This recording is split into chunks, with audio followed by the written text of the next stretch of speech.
रविवारचा दिवस होता. नीता सकाळपासूनच तिच्या बेकिंगची ऑर्डर पूर्ण करण्यात व्यस्त होती. तेवढ्यात तिची नणंद रमा फोनवर बोलत किचनमध्ये आली. ती तिच्या मैत्रिणीला सुमनला म्हणाली, हो हो सुमन, आज तुम्ही सगळ्या मैत्रिणी दुपारच्या जेवणासाठी माझ्या घरी या. तुम्हाला माहीत आहे ना, माझ्या घरचं जेवण किती चवदार असतं. आम्ही बाहेरचं खात नाही. तुम्ही दुपारी 2 वाजेपर्यंत माझ्या घरी या. तुम्ही माझ्या घरी जेवलात तर बोटं चाटत राहाल. असं म्हणत रमाने फोन कट केला आणि तिच्या वहिनीकडे नीताकडे वळून म्हणाली, वहिनी ऐक ना, माझ्या 4-5 मैत्रिणी आज आपल्या घरी दुपारचं जेवण करायला येणार आहेत. आज त्यांना पार्टी माझ्याकडून आहे. तू काय काय बनवायचं ते लक्षात ठेव. शाही पनीर, नान, पुलाव, कोशिंबीर, डाळ तडका आणि गोडमध्ये तुझा स्पेशल रसमलाई केक. नंदेचं बोलणं ऐकून तिचं डोकं फिरलं. ती हातातलं काम थांबवत म्हणाली, ताई, तुम्हाला मला एकदाही विचारावं वाटलं नाही का? माझ्याकडे अगोदरच 4 केकच्या ऑर्डर आहेत. मी एवढं सगळं एकटी कसं बनवणार? तुम्ही बाहेरून ऑर्डर करा. रमा म्हणाली, पण वहिनी, बाहेरच्या जेवणात ती चव नसते आणि माझ्या मैत्रिणी तुझ्या हातच्या जेवणाच्या वेड्या आहेत. मी त्यांच्याशी 5,000 रुपयांची पैस लावली आहे की आजचं जेवण बेस्ट असणार आहे. प्लीज वहिनी, माझं नाक कापून देऊ नकोस. आणि हो, वाढायचं काम पण तूच कर. तू खूप छान ताट वाढतेस. नीता रमाकडे बघत म्हणाली, पण ताई, मी तुम्हाला सांगितलं होतं की रविवारच्या माझ्याकडे जास्त ऑर्डर असतात. मला 2 तासात डिलिव्हरी द्यायची आहे. मी एवढ्या लोकांचं जेवण एकटी कशी बनवणार? रमा तोंड वाकडं करत म्हणाली, अगं बहिणी, तू सारखं तुझ्या या छोट्या मोठ्या ऑर्डरचं दुखणं रडत बसत जाऊ नकोस. माझ्या मैत्रिणी येणार आहेत. त्या खूप श्रीमंत घरातल्या मुली आहेत. मी काय त्यांना बाहेरचं तेल मसाल्यातलं जेवण खायला घालू का? तुला तर सवय झाली आहे काम चुकारपणा करायची. तेवढ्यात तिची सासू संगीताताई किचनमध्ये आल्या आणि त्यांनी सुनेचा थकलेला चेहरा बघून न बघितल्यासारखं केलं आणि म्हणाल्या, अगं नीता, बनवून दे ना जेवण. माझ्या मुलीची इच्छा आहे. तिच्या मैत्रिणींसमोर तिचा रुबाब तेवढाच वाढेल. आणि तसंही तू सगळा दिवस किचनमध्ये असतेस. त्यात अजून 4-5 लोकांचं जेवण जास्त बनवलं तर तुझ्यावर काय आभाळ कोसळणार आहे का? नीता हळू आवाजात म्हणाली, आई, आभाळ कोसळणार नाही, पण माझी कंबर नक्कीच मोडून जाईल. काल रात्री 2 वाजेपर्यंत मी काम करत होते, पण माझी कोणी मदत केली का? तिची सासू तोंडावर खोटा खोटा भोळेपणा दाखवत म्हणाली, अरे, आम्ही मदत तर करत असतो की तुझी. काल त्या वाटाण्याच्या शेंगा तुला कोणी सोलून दिल्या होत्या? आणि रमा, तुला कोशिंबीर करायला मदत करेल. हो ना गं रमा, तू करशील ना तुझ्या बहिणीला कामात मदत? आईचं बोलणं ऐकून रमा म्हणाली, आई, मी आजच नखांना नेल पॉलिश लावलं आहे, त्यामुळे मी काहीही करणार नाही. वहिनी, तू जेवण करायला लवकर सुरुवात कर, नाहीतर माझ्या मैत्रिणींना काय वाटेल? आपल्या घरात लोकांचं स्वागत असंच करतात का? असं म्हणत तिची सासू आणि नणंद हसत किचनमधून बाहेर आल्या. बाहेरून हॉलमधून रमाचा आवाज ऐकू आला. ती तिच्या मैत्रिणींना फोनवर बोलत होती, सुमन, तू काळजी करू नकोस. मी माझ्या घरातल्या कुकला सांगितलं आहे, एकदम 5 स्टारमधल्यासारखं जेवण खायला मिळेल. हे वाक्य नीताच्या मनाला सुईसारखं टोचलं. नीताने बघितलं की तिच्या नंदेने तिच्या मैत्रिणींसाठी आणलेल्या महाग चॉकलेटाचा कागद खिडकीतून बाहेर फेकून दिला. तसा नीताच्या डोळ्यात राग आणि पाणी दोन्ही होतं. तिने मोठा श्वास घेतला आणि हाताच्या मुठ्या वळल्या. नीता मनातल्या मनात खूप रागात होती. ती रागात म्हणाली, मी तुमची कूक आहे ना, आणि आईंना असं वाटतं की मुठभर वाटाण्याच्या शेंगा सोलणं म्हणजे मदत झाली. तर मग ठीक आहे रमाताई, आज तुम्हाला 5 स्टारसारखं जेवण करायला मिळेल. पण त्या जेवणाचं बिल एवढं भारी असेल की तुमचा श्रीमंतपणाचा मात जागेवरच उतरेल. तुम्ही मला नोकर समजला आहात ना? आता तुम्ही बघा ही कामवाली तिचा पगार कसा वसूल करते ते. नीताने तिच्या फोनवरून एक फोन केला. तिच्या चेहऱ्यावर थकवा नाही तर खतरनाक चमक होती. ती मनात म्हणाली, ठीक आहे ताई, तुम्ही तुमच्या मैत्रिणींना जेवायला बोलवा. असं जेवण खायला भेटेल की तुम्ही आयुष्यभर लक्षात ठेवाल.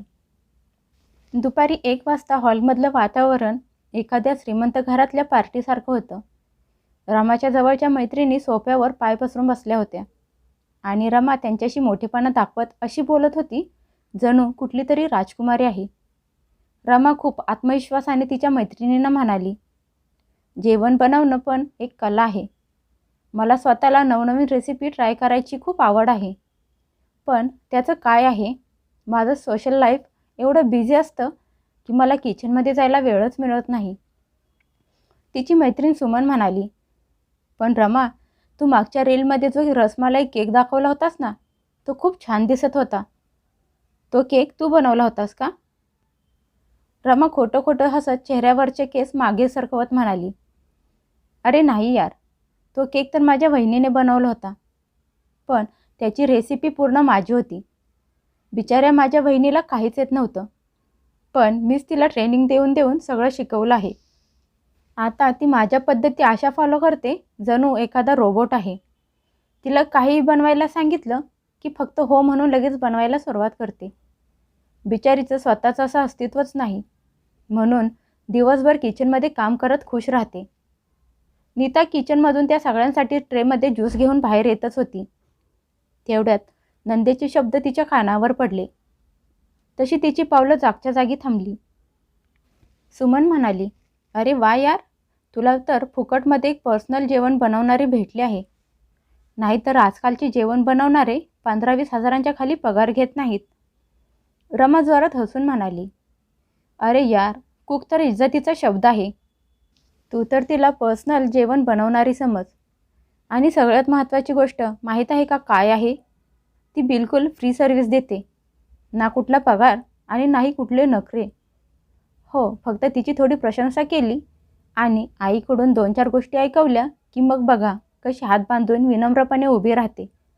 फ्रीचं काम करून घेण्याची मजा काही वेगळीच असते. फ्रीचे जेवण बनवणारी पर्सनल कुक, तिचं काही अस्तित्वच नाही. हे ऐकून नीताचे पूर्ण शरीर रागाने थरथर कापायला लागले.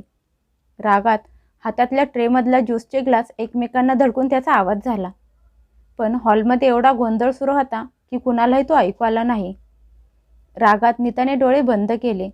तिला आठवायला लागलं की कसं तिनं रात्रभर जागून स्वतःची झोप खराब करून रमाचे प्रोजेक्ट पूर्ण केले होते. स्वतःची आवड सोडून नेहमी नंदेच्या आवडीचे जेवण बनवत होती आणि त्या सगळ्यांच्या उपकारांची अशी परतफेड केली जात होती. एक फ्रीमधली कुक. रागात नीताने ज्यूसचा ट्रे बाहेर हॉलमध्ये घेऊन जायच्या ऐवजी परत किचनमध्ये नेऊन ठेवला आणि रागात तिच्या मुठ्या वळल्या. तिच्या डोळ्यात उदारपणा नव्हता, तर एक खतरनाक संकल्प होता. फ्रीचे जेवण बनवणारी काय? ती मनात म्हणाली, रमाताई, तुम्ही माझ्या मेहनतीची नाही तर माझ्या अस्तित्वाची चेष्टा केली आहे. तुम्हाला असं वाटत आहे का की तुम्ही माझा उपयोग करून घेत आहात? आता तुम्ही बघा, जेव्हा एक प्रोफेशनल त्याच्या फीवर येतो तेव्हा चांगल्या चांगल्यांचे दिवाळे कसे निघते. आजचे जेवण तुम्ही तुमच्या मैत्रिणींना नाही तर तुमच्या लालचीपणाला खायला घालणार आहात आणि त्याचं बिल तुमची सगळी श्रीमंतीची मातीमोल करणार आहे. नीताने किचनचे दार बंद केले.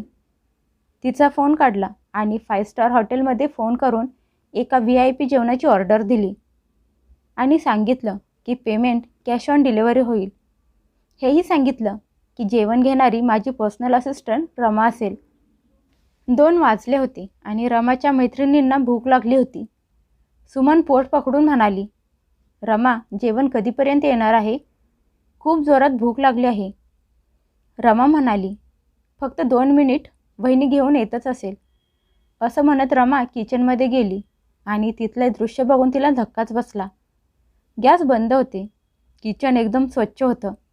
तिथे काहीच बनवून तयार ठेवलं नव्हतं आणि नीता तिथेच छान तयार होऊन लॅपटॉप घेऊन आरामात कॉफी पीत बसली होती. हे बघून रमा ओरडत म्हणाली, वहिनी, जेवण कुठं आहे? माझ्या मैत्रिणी बाहेर वाट बघत बसल्या आहेत. नीता शांत स्वरात म्हणाली, अरे जेवण, ते तर तयार आहे. रमा म्हणाली, कुठे तयार आहे? इथे तर काहीच दिसत नाही. नीता म्हणाली, जेवण इथे नाही, बाहेर आलं आहे. चला बाहेर. रमा घाबरत मैत्रिणींच्या जवळ आली. तेवढ्यात नीता तिच्या मागे आली. नीता हसून म्हणाली, हॅलो लेडीज, वेलकम. आज रमाताईंनी तुमच्या सगळ्यांसाठी एक स्पेशल अरेंजमेंट केली आहे. तेवढ्या दारावरची बेल वाजली. शहरातल्या सगळ्यात मोठ्या 5 स्टार हॉटेल्समधले डिलिव्हरी बॉयज घरात आले. त्यांच्या हातात जेवणाची मोठमोठी पॅकेट्स होती. त्याचा वास सगळ्या घरात घुमत होता. रामाच्या मैत्रिणी हे सगळं बघून खूप खुश झाल्या सुमन म्हणाली, वा रमा, तू तर खूप महाग हॉटेलमधून जेवण ऑर्डर केलं आहेस. मी ऐकलं आहे की तिथलं जेवण खूप महाग असतं. रमा हे सगळं बघून सुन्न झाली होती. तिला काहीच कळत नव्हतं. सगळ्यांना जेवण वाढलं गेलं. सगळ्यांनी पोट भरून जेवण केलं. पण रमाच्या घशाखाली एक घास पण उतरला नव्हता. जेवण झाल्यानंतर नीता एका चांदीच्या ट्रेमध्ये एक बंद पाकिट घेऊन आली आणि रमाच्या समोर ठेवत मोठ्या आवाजात म्हणाली, हॅलो मॅम, हे घ्या आजच्या पार्टीचं बिल. रमाचे हात थरथर कापायला लागले. तिने ते बिल उघडून बघितलं तर ते 20,000चं होतं. त्यात जेवणाचे बिल आणि सर्व्हिस चार्ज लावले होते. सगळ्या हॉलमध्ये शांतता पसरली. त्या हॉटेलमधले बॉयज बिल घेण्यासाठी उभे होते. जेवण एवढं छान होतं की तिच्या मैत्रिणी खाऊन खुश झाल्या. पण नंतर बिल बघून रमाचे वागणे बघून त्यांच्या मनात प्रश्न तयार झाले. रमा घाबरत हळू आवाजात म्हणाली, वहिनी, हे सगळं काय आहे? तू काय वेडी झाली आहेस का? 20,000चं बिल आणि तू घरात का जेवण बनवलं नाहीस? मी तुला सकाळी सांगितलं होतं ना. नीताने मोठा श्वास घेतला आणि चेहऱ्यावर विनम्र आणि प्रोफेशनल हसू आणत 2 पावले पुढे येत म्हणाली, म्हणजे हॉलमध्ये बसलेल्या प्रत्येकाला तिचं बोलणं स्पष्ट ऐकू जाईल. नीता मोठ्या आवाजात म्हणाली, अरे ताई, तुम्ही टेन्शन का घेत आहात? तुम्हीच तर बोलत होता ना की तुमच्या सगळ्या मैत्रिणी मोठ्या श्रीमंत घरातल्या आहेत. त्यामुळे मला असं वाटलं की तुमच्या पर्सनल जेवण बनवणाऱ्याच्या हातचं साधारण जेवण त्यांच्या रुबाबाच्या विरुद्ध असेल. नीता तिच्या डोळ्यात बघत तिला टोमणा मारत म्हणाली, आणि तसंही आज तुमची पर्सनल कुक सुट्टीवर आहे. मला असं वाटलं की जेव्हा तुम्ही माझी ओळख तुमची पर्सनल जेवण बनवणारी आणि घरातली कामवाली म्हणून करून देत आहात, तर मग घरातल्या कामवालीला आठवड्याची एक सुट्टी तर मिळायलाच पाहिजे ना.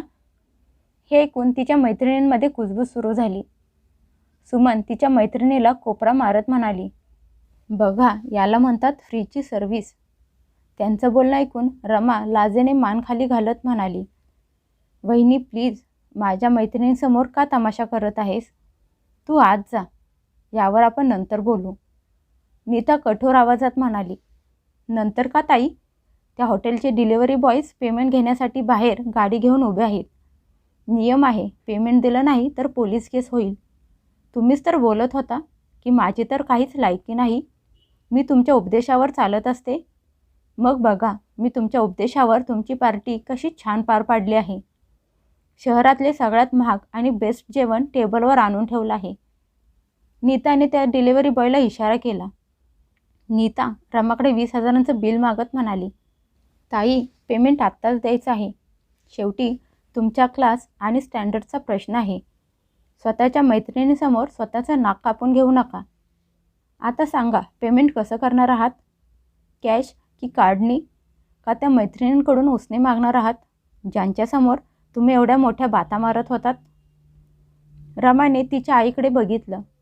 एवढं मोठं जेवणाचं बिल ऐकून तिची आई सोफ्यावर सुन्न होऊन बसली होती. 20,000चं जेवण त्यांच्या घशातून खाली उतरणारं नव्हतं. रामाच्या मैत्रिणींच्या डोळ्यात आता तिच्यासाठी सन्मान नव्हता, तर ती एक चेष्टेचा विषय बनली होती. तिची मैत्रीण सुमन हसत म्हणाली, काय झालं रमा?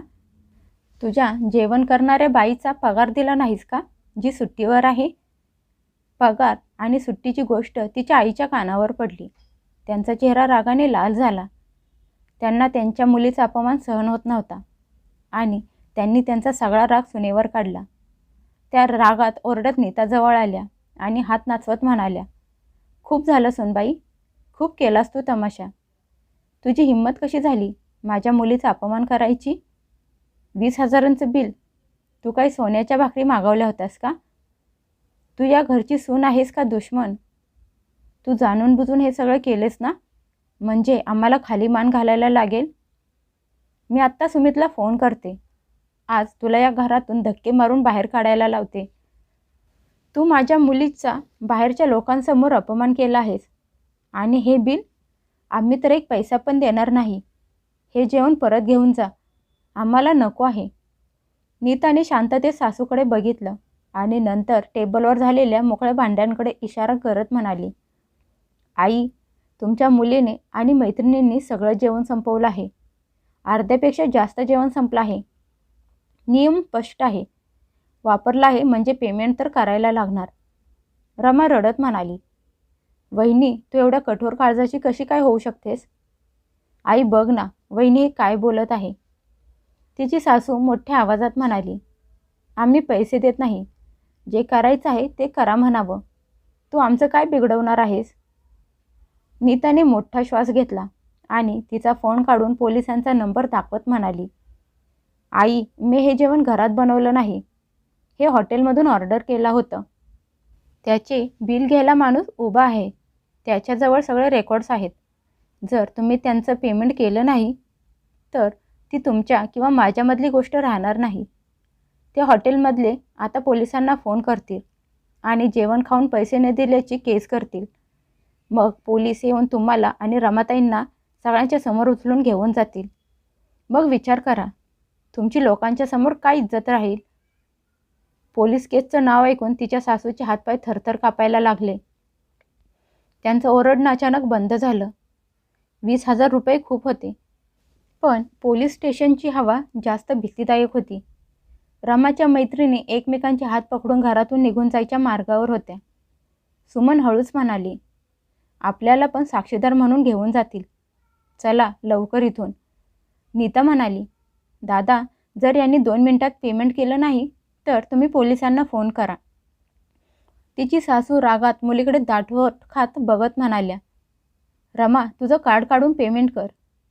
नाहीतर ही बाई आज आपल्याला तुरुंगाची हवा खायला पाठवल्याशिवाय राहणार नाही.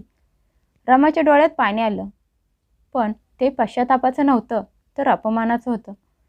तिला समजलं होतं की तिच्या बहिणीने तिचा सगळ्यांच्या समोर अपमान केला आहे. रमाने थरथरत्या हाताने कार्ड बाहेर काढलं आणि स्वाईप केलं. त्याचा आवाज ऐकून रमाचे पैसे आणि तिच्या आईचा घमंड मातीमोल झाला. नीता म्हणाली, थँक्यू रमाताई. याला म्हणतात प्रोफेशनल डील. आज तुम्हाला पहिल्यांदा समजेल की जेव्हा हुशार माणूस त्याच्या मेहनतीची किंमत वसूल करतो तेव्हा त्याचं बिल किती भारी असतं. नीता म्हणाली, लक्षात ठेवा आई, मदत फुकट केली जाते, पण जेवण बनवणाऱ्याचं बिल खूप महाग पडतं. पुढच्या वेळी कुणाच्या मेहनतीची चेष्टा करण्याअगोदर स्वतःचा बँक बॅलन्स नक्की चेक करत जा. असं म्हणत ताटमानेने नीता किचनमध्ये निघून गेली. त्या दिवसानंतर रमाने परत कधीच नीताला जेवण बनवणारी बोलली नाही आणि तिची सासू तर आता कुठलंही काम करायच्या अगोदर सुनेची परवानगी मागत असते. कारण त्यांना माहीत आहे या सुनेची फी भागवणं त्यांच्या लायकीबाहेरचं आहे.